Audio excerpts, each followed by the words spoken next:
Hi,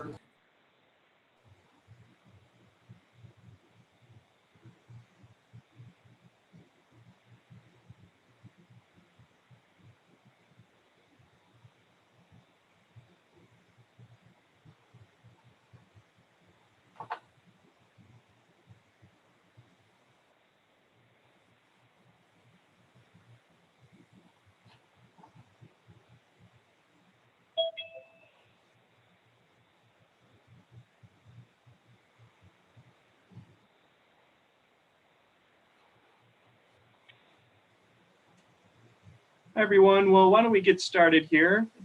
There might be a few more folks joining in. Welcome to CMAC, the first hybrid meeting. So we're excited to be transitioning to in-person, but obviously we want to continue to offer the comfort and convenience of the Zoom meetings. So we appreciate your participation, whatever works best for you. Record the meeting, it's not letting me record it. Oh, okay. I'm recording on my end, Jackie. Oh. Yeah, Right. so we should be covered. Yeah, Zoom. Thank you. I'll go ahead and call roll here before we get started. Sig Yanneris? Here. Harvey Cates? I am here. Here. Live in the flesh. Alan Chow? Okay. Siraj Verma? Let's see, Siraj. Jillian Keller? Hi, good evening. Hi, Jillian. Paul Malakowski? Paul is here. Hello, Paul. Dora Martinez?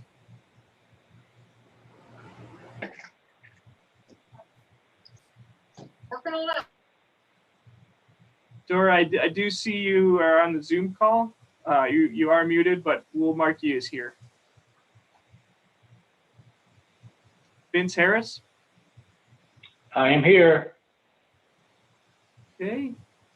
Lindsay Costello? I'm here. Good evening. Hi, Lindsay.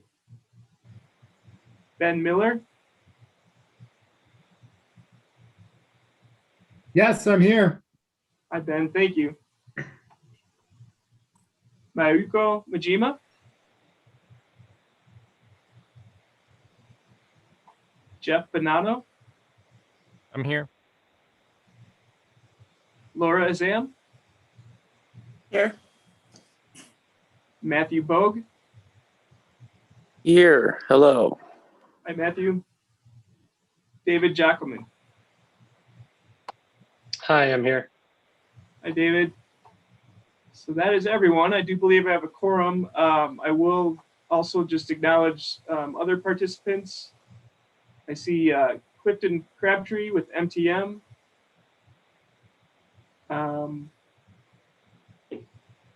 Maria Paz Fernandez with RTC. Rebecca Capular, also with RTC. Petra Fava with MTM. And you're very tiny on my screen, but I do believe we have Jim Gee, Amy Cummings, and Jacqueline Maldonado with RTC in our conference room. David. And David Carr.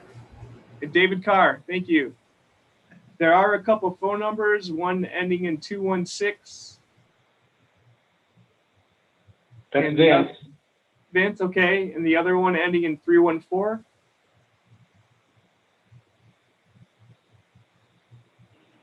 This would be me, Daniel, Petra Fava.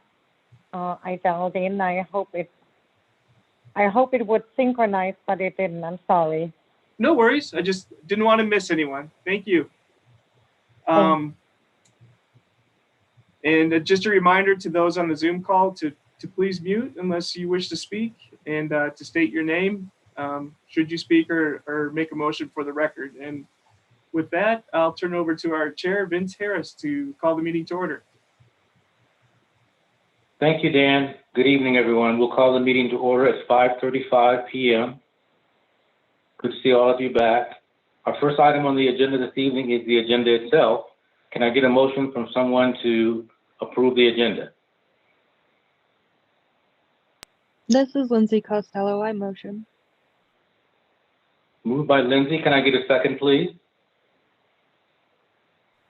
Jeff Bonanno, I second. Seconded by Jeff. All in favor, say aye. Aye. Aye. Any opposed? Hearing none, we have an agenda for the evening. Moving on to item number 2. Item number 2 is public comment. Dan, did we receive any public comment for the meeting this evening? We did not receive any public comment. All right, thank you. Moving on to item number 3. Item number 3 is approval of the May 5th, 2021 minutes of this meeting. Does anyone have any changes, corrections, additions to the minutes? This is Ben Miller. You have me as absent. Ben? Yeah, you have me as absent from the last meeting, and I was present. So noted. Any other corrections? Hearing none, can I get a motion to approve the minutes, please? Wait, I've got a comment on the minutes. Who's speaking? Do you want to come sit over here? Maybe it'll be louder. We can't hear you. Tell them that I'm not listed on the thing as present or absent.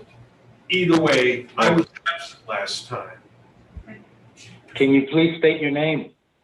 It's Harvey Katz, and his name was not listed on the minutes of the last recording. So he was absent. He just wants to state that. All right. Dan, are you picking that up? Yeah, thank you, Vince. And sorry, Harvey's there in person. So depending on where everyone's sitting, it might be hard to pick up some of the, some of the vocals. But duly noted, Harvey, we will take care of that. Thank you. Okay, any other requested changes to the minutes? Hearing none, can I get a motion to approve the minutes as corrected? This is Sig Yanrice. I'll move to approve the minutes as corrected. Thank you, Sig. Can I get a second, please? Laura Azam, I second. Thank you, Laura. All in favor, say aye. Aye. Aye. Aye. Any opposed? Hearing none, the item passes. We're moving on to item number 5, which is recommend approval of the Transportation Alternative Set-Aside Program Guidance, Scoring Criteria and Application. Do we have a report from staff this evening on this item? We do, but I think you skipped item number 4 first. Oh, sorry about that. It's Let's go okay. back to item number 4. Let's go back to item number 4 so we can keep the items in order. My apologies. Item number 4 is acknowledge receipt of a report on the Audi Boulevard Wells Avenue Multimodal Improvements Project. Do we have a report from staff on this item? We do. Thank you. I'll turn it over to Maria Paz Fernandez, who's the project manager from our engineering department. Hello, everybody, and thank you for the opportunity. Let me see if I can share my screen.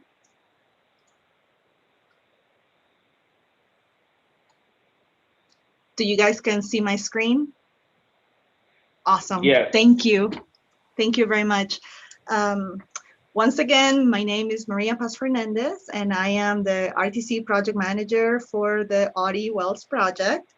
I want to say thank you to this group. You guys have been putting up with me since we had 30%, 60%, 90%, and now I have the honor to deliver the great news that we are going to start construction of this project here in the summer. Just as a recap, I wanted to remind you about the scope of this project. The limits are from Pyramid Way and Audi in Sparks, all the way to Wells and the I-80 westbound ramps in Reno.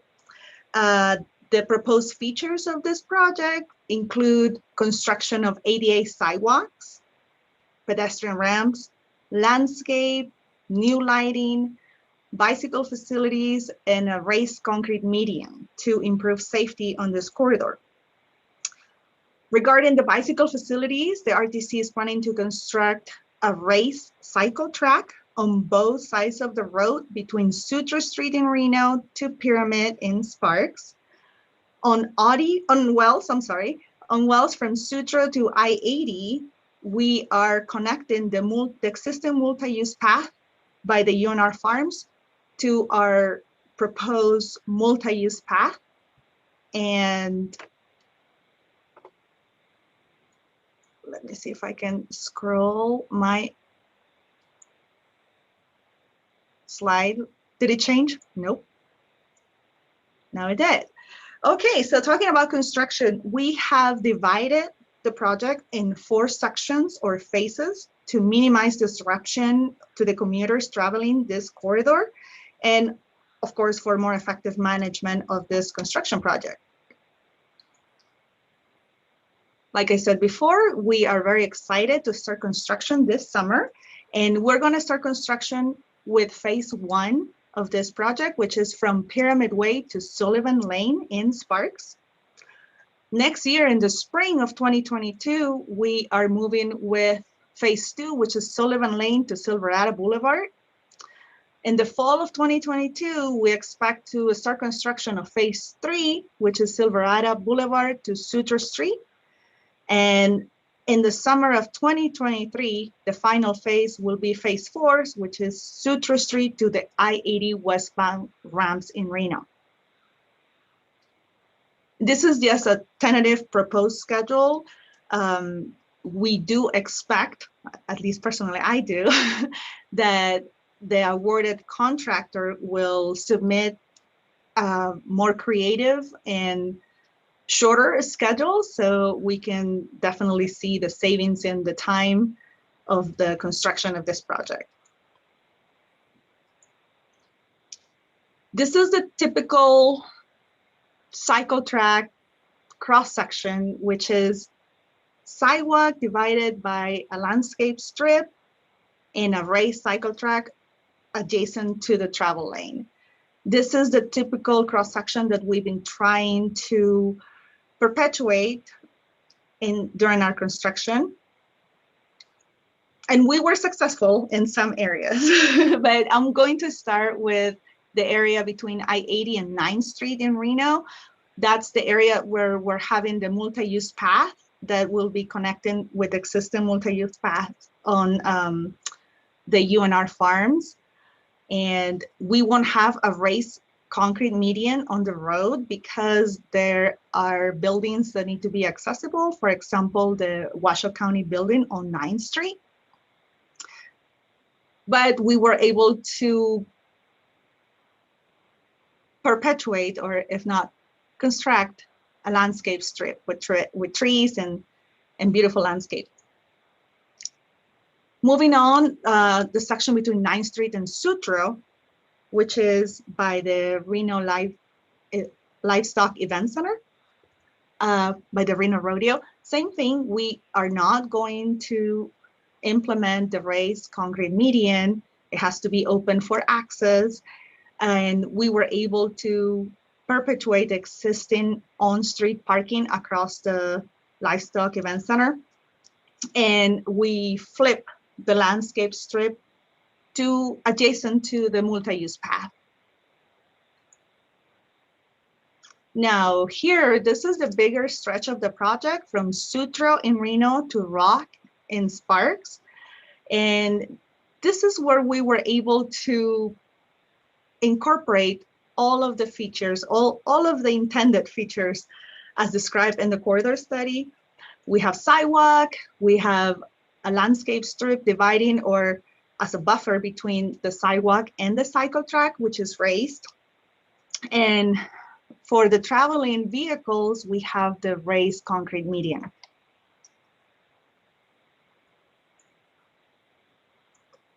In this section, there is the existing pedestrian bridge crossing at Silverado. We are proposing, and we will be removing this bridge. We are improving the existing configuration of the intersection at Silverada and Audi for safety for pedestrians and bicyclists, of course, as well as the vehicles that travel that corridor. This is a rendering looking east on Sullivan. You can see that there is a proposed privacy wall that will be covering the existing back fences, and this privacy wall will be built on the existing public right-of-way. It'll be a privacy wall, a sidewalk, landscape strip, raised cycle track on one side of the road. And the cool thing is that this privacy wall is 6 feet high from the point of sight of Audi. And then the last section, which is from Rock to Pyramid, we were not able to incorporate landscape strip on both sides of the road, so it was only on one side of the road. However, we prioritized the sidewalk and the raised cycle track, as well as the raised concrete median for safety. And with that, I just want to remind everyone to follow our updates on our project website, audiwellsproject.com, or if you feel free, contact me by email, mpazfernandez@rtcwasha.com, or by phone, 775-335-1861.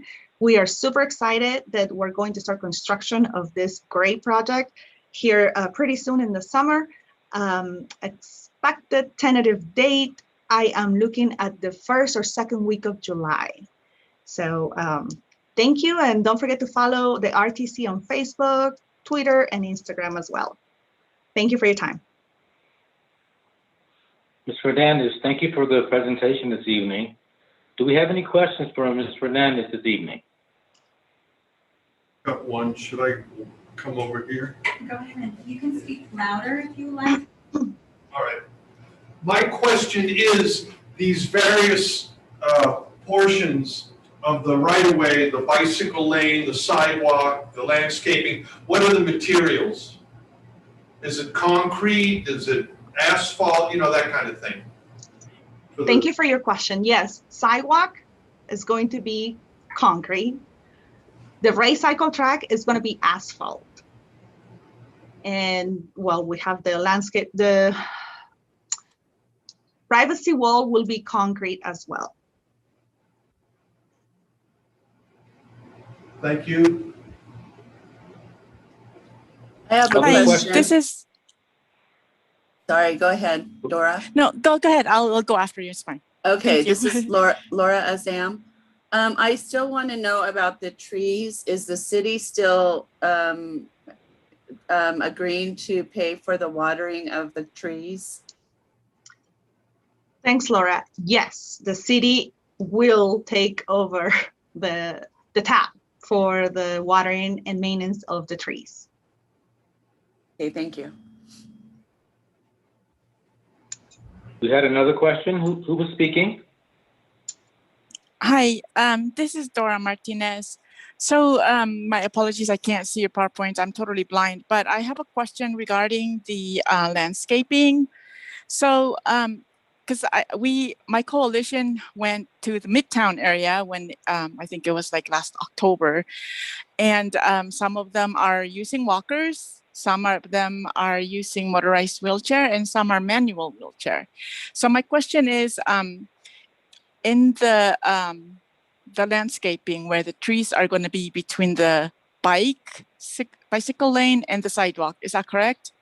That's correct, Dora. Okay, yes. And what is the material that's going to be used, next to the tree? Is it one of those spongy things, or is it going to be a bark, or what is it, gravel? Because the thing is, when people, it's a sidewalk, people right away. So when a wheelchair is on trying to maneuver and there's pedestrian, incoming while they're going and the landscape is on their right, let's say, they're going to get stuck and it tips over. And that's what happened. So I just want to know, what material will you be using? Correct. And I do understand your concerns. I guess a reminder, this will be a 6-foot sidewalk. It'll be a wide sidewalk. Totally understand. I understand your concerns. The material is going to be DG or pretty much like dirt. Okay. So it's not going to be the spongy material that Midtown has some of their thing. No, okay. no, Yeah, that material. I think it shrinks. Okay. Yes, and maybe to have an idea of how this is going to look like. So we're having 6-foot sidewalk, and then the landscape strip is not going to be like Midtown. It's not going to be concrete, and then the tree kind of like in the middle in a small circle. It's going to be a strip, typically 5 feet, some places 8 feet, some places 3 feet of landscape that will separate the sidewalk with the cycle track. Okay. And you said, again, apologies for your PowerPoint. So where you were talking about the median. Now, is that going to be where the bicyclist is or line? No, the median is going on the travel lane on the road. Okay. So the median will separate the car traffic from the bike. Yes. So when there's a bus, what is it, Route 2, I guess, or whatever routes goes there these days, how will they let people off? So is it going to be letting them off on the median? What if they're using a wheelchair? How are they going to get off and go to the sidewalk on the other side? So that's not going to change what's happening right now. And I think there's a section from north of Sutro. That's where we're trying to implement that race median that will separate the traffic, the vehicles. Okay. It was not separating the bicycle from the travel lane. So just imagine the cycle track is kind of like a sidewalk. Mm-hmm. It will operate very similar, except that instead of pedestrians, it will be bicyclists. Okay, I gotta see this.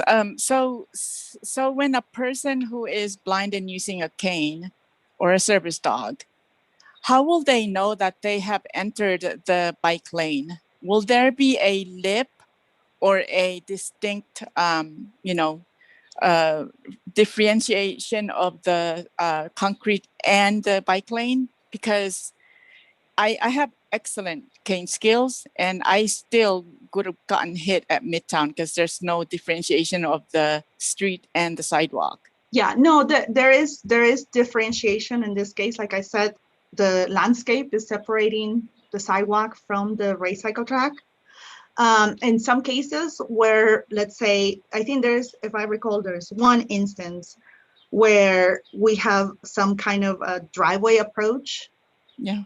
That is separate, that it will go in between the sidewalk and the landscape and the cycle track. And we have put truncated domes to help differentiate that you're approaching a driveway, it's a crosswalk that you need to go over the race cycle track.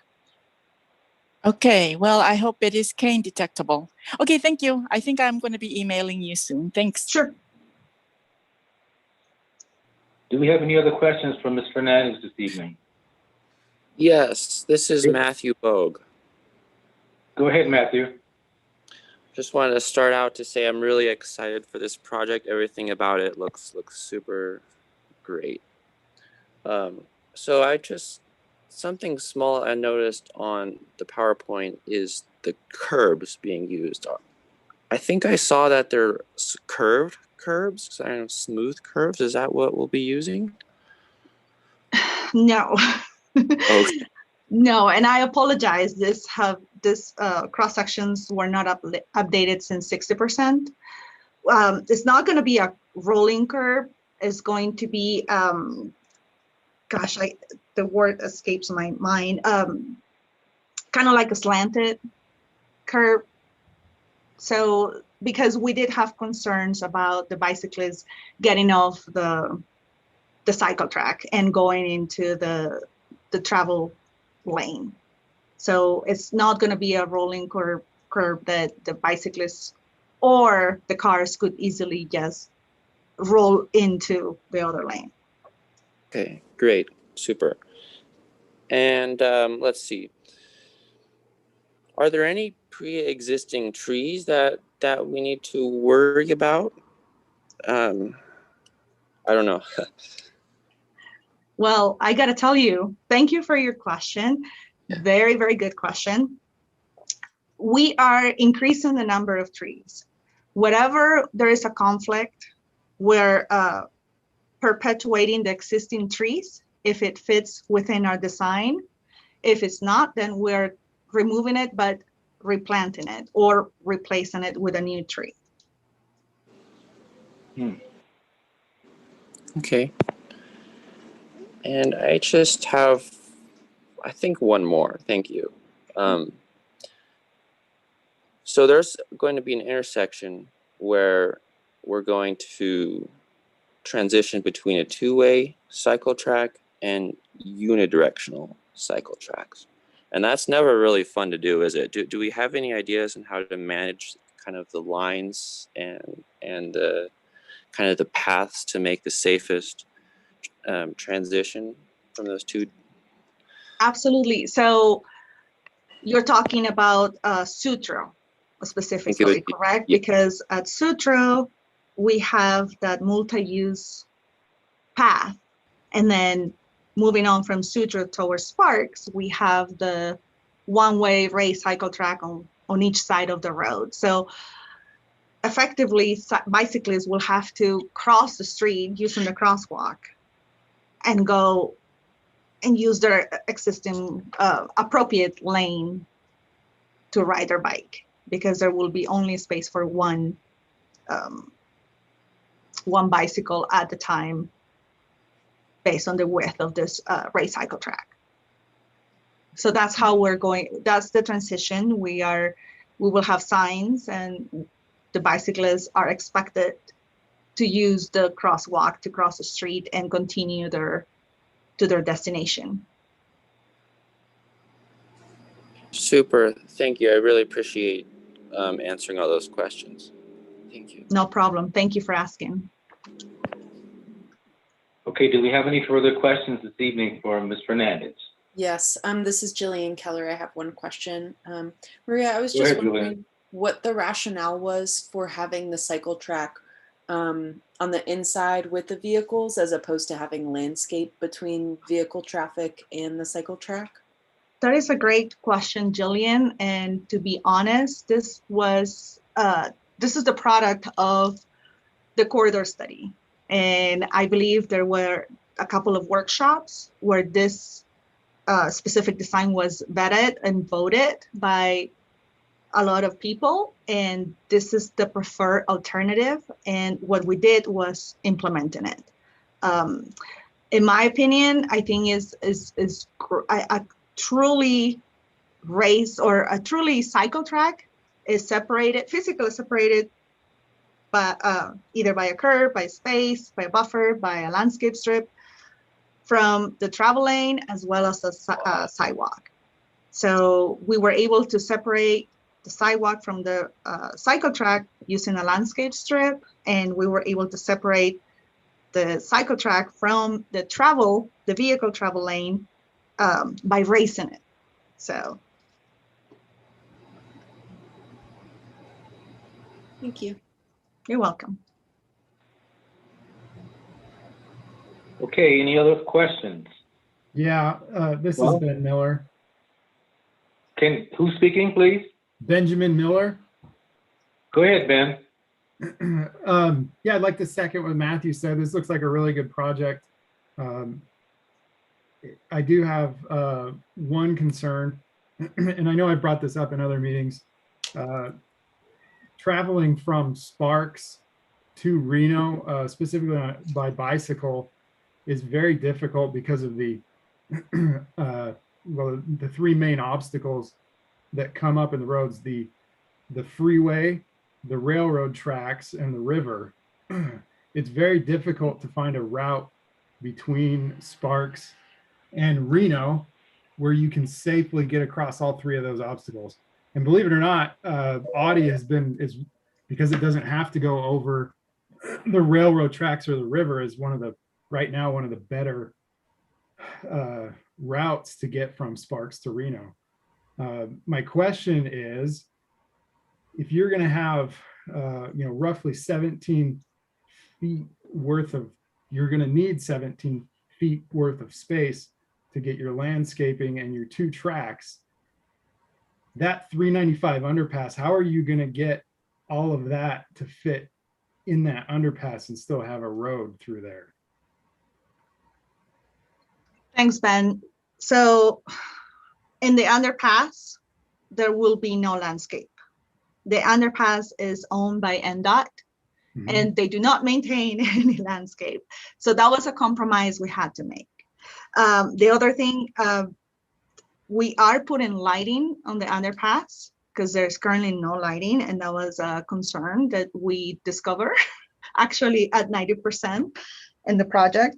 So there will be lighting under the bridge.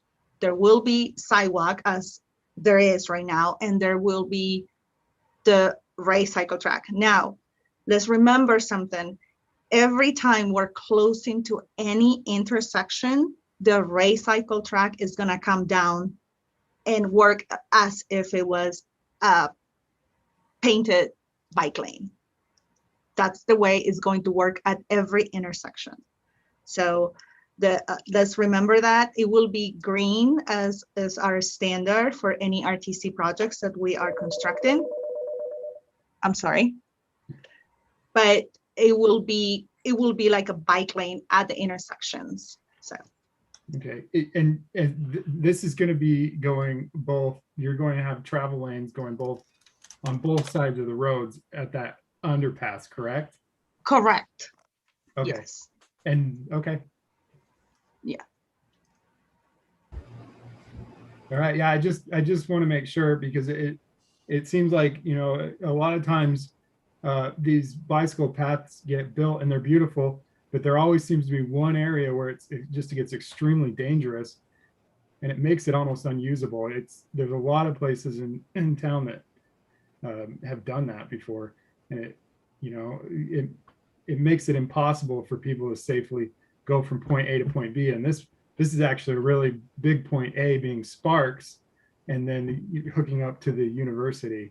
And if there's any kind of pinch point that's dangerous, it just makes it, the whole thing, I don't want to say worthless, but it makes it hard for people to use it, and you won't see people using it if there's that one dangerous spot, which typically occurs around freeways or other underpasses and bridges and things.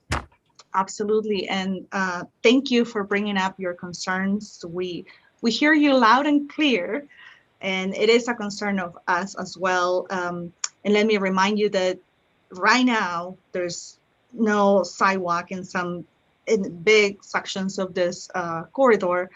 There's no bike lanes or any kind of protection for the bicyclists. So with this project, we're changing that, because one of our main goals is safety, and not only for the traveling vehicles, also for any other modes of transportation. Like I said, the pedestrians and the bicyclists.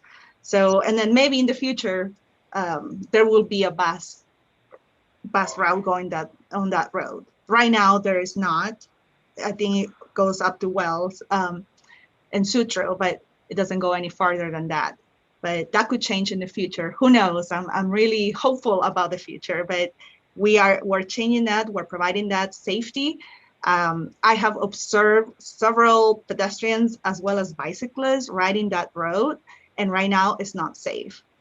So I think this project is going to definitely improve that concern. Thank you. Okay, thank you. We're going to have to move the agenda. No more questions at this time? Hearing none, I'd like to ask for a motion to acknowledge receipt of this report. Laura Azam, I move that we acknowledge receipt. This is Dora Thank you, Martinez, Laura. I Can I get a- second. Thank you. All in favor say aye. Aye. Aye. Hey, Any opposed? Hearing none, the item is approved. And Ms. Fernandez, thank you again for coming to our meeting. Thank you for having me. Moving on to item number 4, which is item number 5, which is recommend approval of the Transportation and Alternative Set-Aside Program Guidance, Scoring Criteria, and Application. For item number 5, do we have a staff report this evening? Hi, good evening. Yes, this is Rebecca Capular, RTC planner, and I want to thank you for inviting me to share some changes to our TA set-aside program and hopefully get a recommendation to accept the changes from this committee. We've been before this board several times when we've brought projects to you to evaluate, and we've made a few minor changes, but I just wanted to give you a little bit of background on the TA set-aside program. The purpose and eligibility isn't changing at all. It's the eligibility is usually like a local government or a transit agency, anybody who does bicycle or pedestrian safety, like Safe Routes to School or Reno Bike Project in the past have put in applications, Kiwanis, that kind of thing. Those are still staying the same. It's all federally regulated. And a TA set-aside transportation alternatives set-aside program is what it's actually called. Really focuses on local road safety improvements. You know, this is a really great program for the jurisdictions like Reno, Sparks, and Washoe County to put in applications for improved pedestrian and bicycle facilities, sidewalks, traffic calming, anything that will help provide safety for alternate modes of transportation. And that's why also Safe Routes to School and, you know, those types of educational programs have also been a good part of TA set-aside. There's 2 parts of it. It's can be asked to, they can put in an application for infrastructure projects.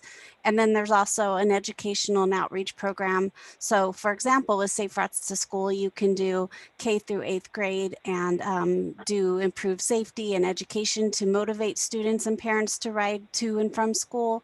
But you can also ask for infrastructure, like in Sparks at Catherine Dunn Elementary School, they had widened the sidewalk because it was an all walking school and there wasn't a lot of room. So they widened that sidewalk. So that's just an example of a past project that we had done.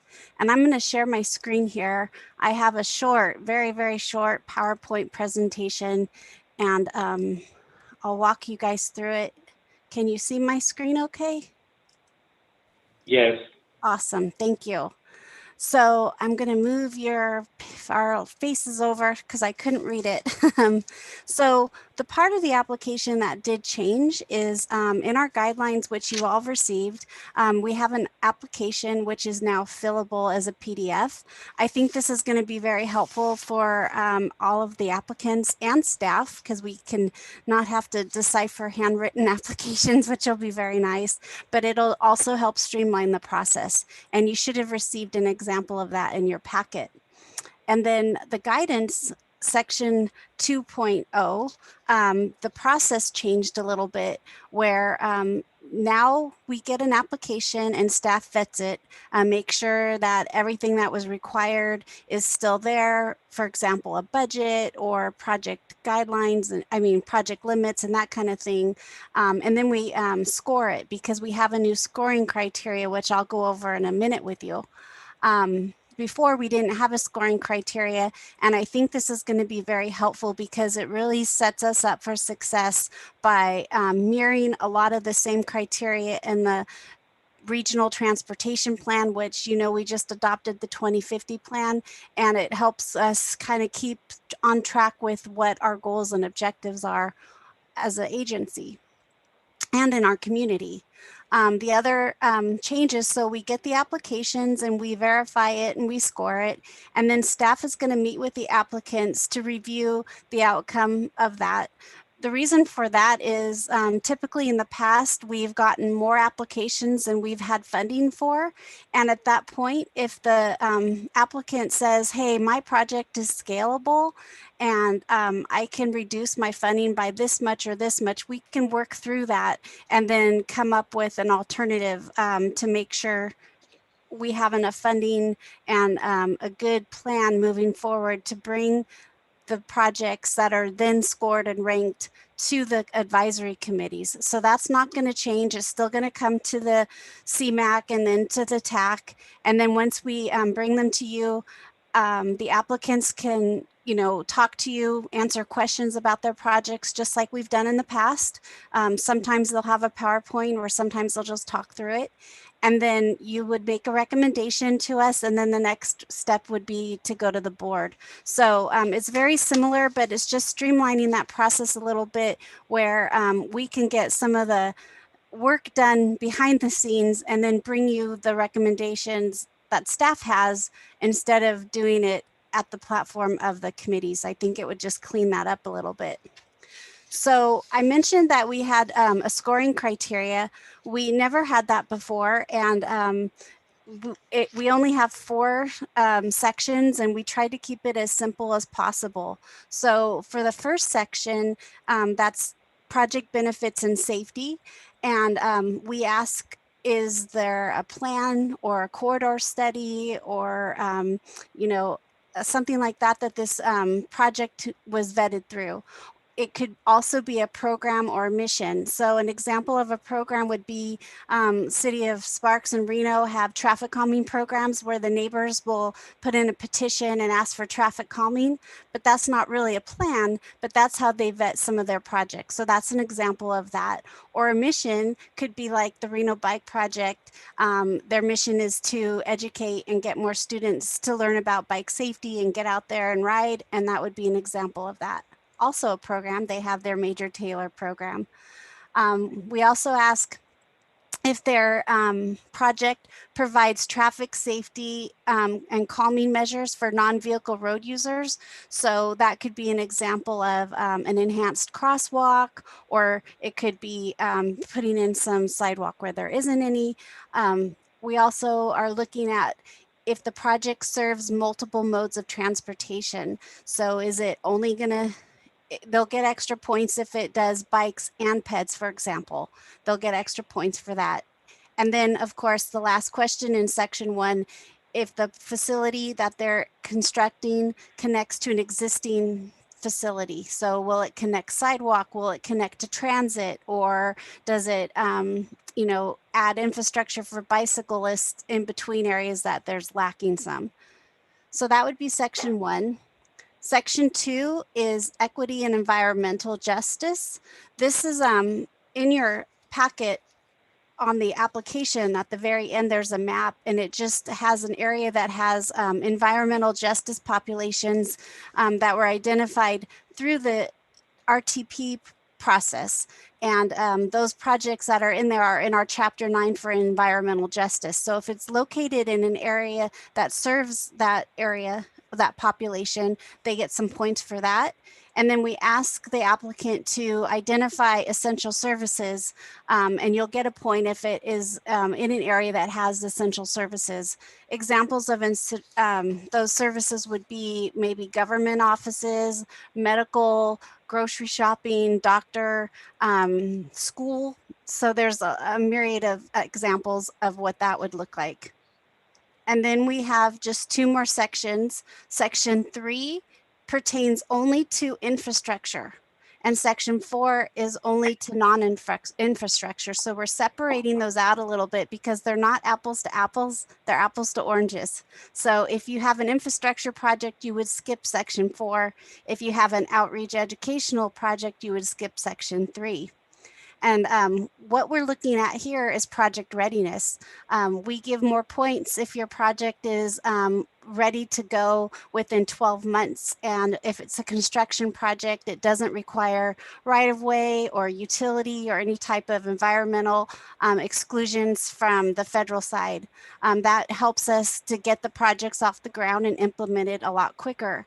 The second is they would get a point if the project's not as quick to be implemented. However, it could be done within 24 months. And it's pretty much the same criteria for section 4, which is the non-infrastructure. So if it's an educational outreach project and they've already identified, if it's Safe Routes to School, for example, and they have their partners, their schools, they know their criteria that they're going to use to measure the success of the program and how they're going to evaluate it, and it can get out there within 12 months, they would get the maximum 3 points. And if it's something that is a thought or an idea and they're still creating, but they don't have all the established processes involved to get started within 12 months, but it might take 24, then they could still get a point. So in a nutshell, that's just the only changes we added. And we don't have any allocations for funding yet. However, we are anticipating that we will have, with the new transportation bill, when it's available, we will be able to get some funding. And this just helps us streamline our process and get things ready to go, so then we can go out for a call for projects when we do have that ready. So I'm available to answer any questions if anybody has any. Do we have any questions this evening? This is Jillian Keller. I have kind of a selfish question. I know NDOT has their TAP funding as well. Do you guys like communicate or like coordinate projects between both of you, or is this really just like RTC's allocated funding and you guys control that? That's not a selfish question. It's a very good question. We have had discussions with NDOT in the past and talked with them about trying to coordinate and go out for call for projects at the same time. Right now, they don't have plans for anything to do a call for project. They do have scoring criteria. You know, when I was doing my research, I did look and try to mirror some of our stuff with theirs, so it's a similar process.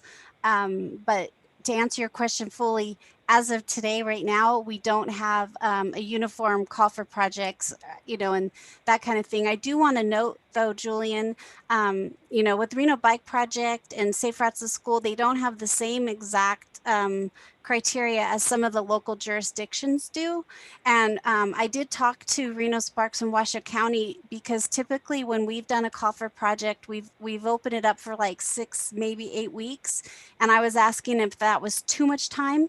And I learned that for them, they would prefer a little longer, because they have to get their projects identified, work with staff to come up with the application. And then they like to take the information to their councils or their board to get them to help prioritize which ones we should ask for and then submit it. So as we move forward, we might have a little bit of a longer time to submit your applications, but it doesn't mean you have to wait till the last minute and get it in. If you want to get it in sooner and then we can vet it and have that ready to go, that would be fine. Thank you. Sure, thank you. Are there any other questions? Yes, this is Matthew Bogue. Hi, Matthew. Matthew, please. So this is the first time that I've heard about this call for projects, and I'm new here. But how does this get communicated to all of the different agencies, all of the cities, all of the public and schools, so they know that this form exists, so that they can submit for them? That's a great question. So we have a list of all the jurisdictions. We include the schools, the tribe, anybody that's one of the eligible partners are nonprofit partners, like I mentioned, Kiwanis Bike Project, that kind of thing. And we send out a list. We normally make it a hot topic on our RTC website. It goes out in our e-news blast. And, you know, we're as large as we are, we're also a very small community. So we have a lot of correspondence with everybody. And we haven't in the past had someone come up and say, man, I didn't know about this. So I feel we do a really good job of reaching out to our partners and letting them know that this funding is available. And we also, even like Jillian was asking, if we coordinate with NDOT because they have their own funding that people can apply for, we let them know as well. So we kind of all share our information with each other. Thank you. Great. And another thing here. So there's I see some different points on I see, for Oh. example, 4 points Yep. on yeah. I'm glad you brought that up. Thank you. And that was my bad. I should have mentioned it. In your staff report, on page 2, there's a bulleted section that kind of went through the points, and I apologize. I had updated this in the criteria that you received in your packet, but not on the staff report. So I think you should get a point for noticing that, because that means you read everything. So thank you. So that information was incorrect. And if anybody has any questions about that or wants me to email them the exact correct points that's not, separated from your guidance, my email is rcapuler, KAPULER @rtcwasho.com, and I'm happy to do that. And thank you again. I apologize. No Any problem. other questions for Ms. Capular? Well, Ms. Capular, thank you so much for the update. We appreciate you being here this evening. My pleasure. Hopefully we'll have some applications to you guys in the near future. Okay. Can I get a motion to recommend approval of the TA set-aside program guidance, scoring criteria, and application changes?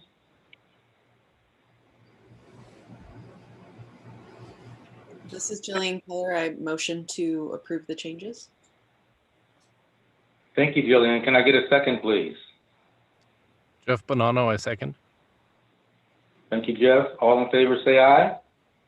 Aye. Aye. Aye. Any opposed? Hearing none, the item passes. Thank you. Moving on to item number 6 in our agenda this evening. Do we have any member announcements or agenda items for future CMAC meetings that anyone would like to bring up? I have one. Who's speaking? This is Harvey Cates. Go ahead, Harvey. I believe this is my last meeting. I'm termed out. Oh, really? Well, that's what I was told. Okay. Nobody said anything this evening about it, but I'm going to assume that's true. Otherwise, you'll see me again the next time. But in any event, it's been a good experience and something worthwhile to be part of this. And I've always been impressed with the competence of the staff and how they tried to do good things for the area, and also with my fellow committee members who are always trying to pay attention and contribute and make sure that what's done in this realm is the best for everybody. It's a good thing. We're gonna miss you, Well, Harvey. thank you for your service. Welcome. See you. All right, moving on. Oh, Vince. Yes. Vince, this is Sig Yauneris. I think this is my last meeting as well. So just to add to that, I've really enjoyed my time here on the CMAC, and I will just mention, especially to those new members on the CMAC, you guys are the eyes and the ears and the voice for those multi-modal transportation users in Washoe County, whether they be cyclists or pedestrians or people with disabilities, van poolers. So in your deliberations, keep their interests in mind as you help RTC to put together plans that are inclusive and that take their needs into account, and keep Washoe County moving. Thank you. Well, thank you, Sig, for your involvement. That was beautiful. Yeah. We'll miss you guys. You were great. Absolutely. Moving on to item number 7. Do we have any comments from RTC ride access staff this evening?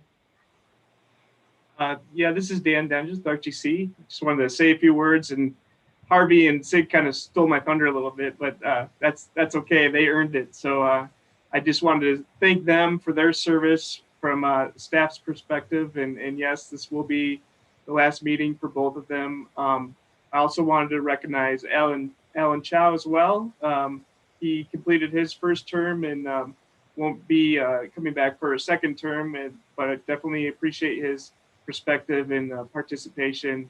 And also Suraj Verma, who's actually not on the call this evening, but he will also be stepping down. So we'll have 4 new members next month, but definitely you all are one of a kind and will be missed. And please do keep in touch. And you know, I expect that you will. And if there's any issues or questions or comments you have for all RTC related projects and programs, we're always happy to hear from you. Thanks again for all your service. And on to item number 8, was there any additional public comment for the evening? We did not receive any other public comment. Okay. Well, we're at the last item, item number 9. Can I get a motion to adjourn the meeting? Anyone? This is Sig Yountrice. I'll move to adjourn. Thank you, Sig. Can I get a second, please? This is David Chalkman. I second. Seconded. Thank you, David. All in favor, say aye. Aye. Aye. Any opposed? Hearing none, the meeting is adjourned at 6:26. We'll see you next month. Thank you, everyone. Have a good night.